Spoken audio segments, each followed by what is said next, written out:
Мисли ли за вас? Нека да попитаме картите вашия любовен интерес, дали мисли за вас. Имате право на два варианта: мраморното сърце или лавото сърце. Вариант номер 1 и вариант номер 2. Намислете си вашия човек, визуализирайте си го, може да напишете неговото име в коментари, така по-лесно ще се свържем с неговата енергия.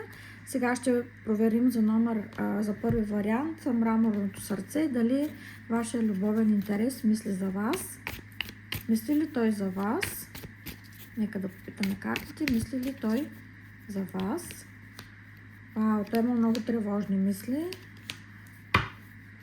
Вашия любовен интерес мисли за вас. Може да е от водните зодии, Риби, Рак или Скорпион. Има много тревожни мисли и много работа. Може би той е затрупан в момента с работа и затова така да не ви обръща повече внимание. Вие да си мислите, че нещата между вас не вървят, но той може би е затрупан с много работа и да има проблеми в работата си, затова така да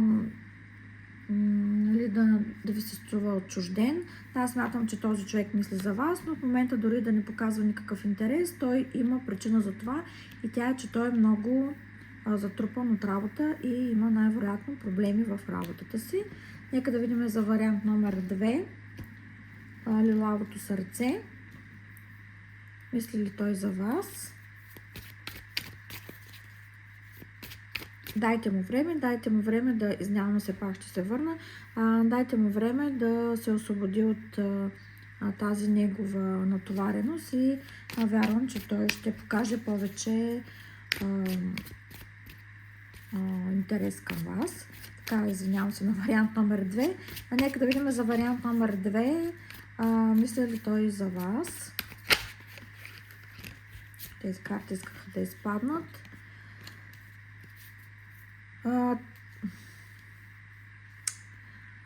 Блокиране спрямо вас. Тук вижда се едно движение, хаотични мисли. Смята, може би сте в някакъв конфликт, защото смята, че трябва да настъпи правосъдие, трябва истината да излезе наяве, трябва да се види кой е прав, кой е крив. Да, и той мисли за вас, но по-скоро тук мислите са негативни, има някакъв хаос в главата му, блокиране спрямо вас. Смята, че вие така не сте постъпили честно спрямо него и той си е поставил някакъв блокаж спрямо вас. Нека да изтегля още една карта. Това има топли и нежни чувства към вас, но на този етап се е блокирал относно вас и не си позволява много. Той мисли, но не си позволява да действа и положението, в което се намира, абсолютно го удовлетворява.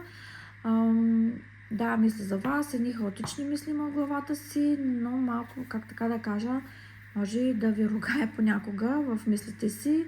Нещо сте го ядосали и той в момента ви е сърдит или ядосан и не си позволява, дори да има мисли за вас, той ги спира и ги блокира.